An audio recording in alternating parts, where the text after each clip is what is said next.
Yeah, so many things were happening at the same time. So I realized getting out of seminary, graduating. So I got two master's degrees, a master's of communication, a master's of divinity. I'm in our denominational culture, I'm what is considered a second career pastor.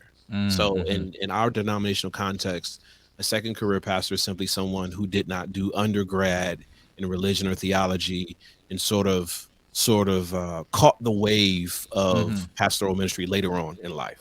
I'm 30, got two graduate degrees, and I realized I know enough to be an apologist for my denominational context. I can do that, but actually leading a group of people in their context, I got no notes for after 3 years in the seminary. I got no notes on that. Right. So the first thing that I did, come on, was I called everybody who I was directly connected to.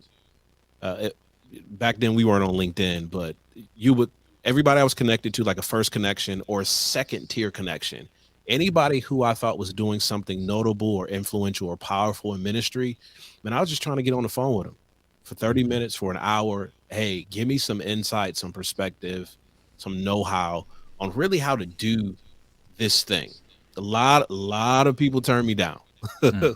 We're not gonna name names. It's not that podcast Yeah, episode. yeah, yeah. Not But this I one. started to realize, okay, there's something here on going on this journey of how to do this thing. And at the same time, I was calling people asking for insight. I started a journal just about some of my experiences. And I started sharing that with a couple of my friends. And they said, these journal entries, I know they're for your personal development, but you should turn them into a book. And ultimately, that's what I did. The title of the book is Leading While Green: How Emerging Leaders Can Ripen into Effective Leaders.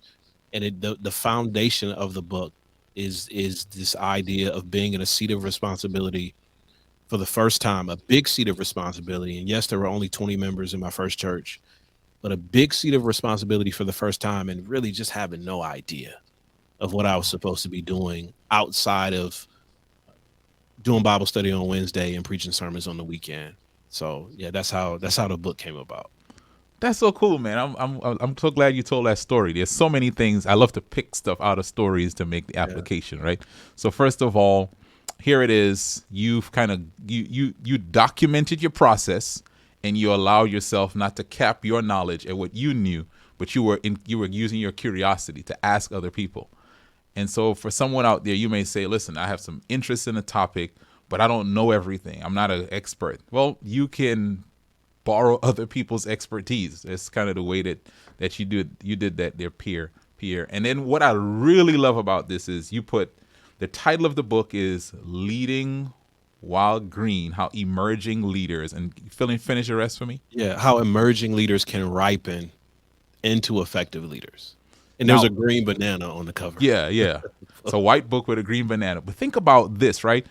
We're talking about monetizing your ministry. You didn't say how emerging church leaders, how ministry leaders, how in the church you can.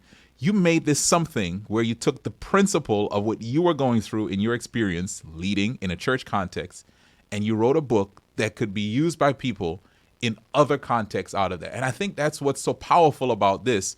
You saw that what was needed for that context was also needed for another context.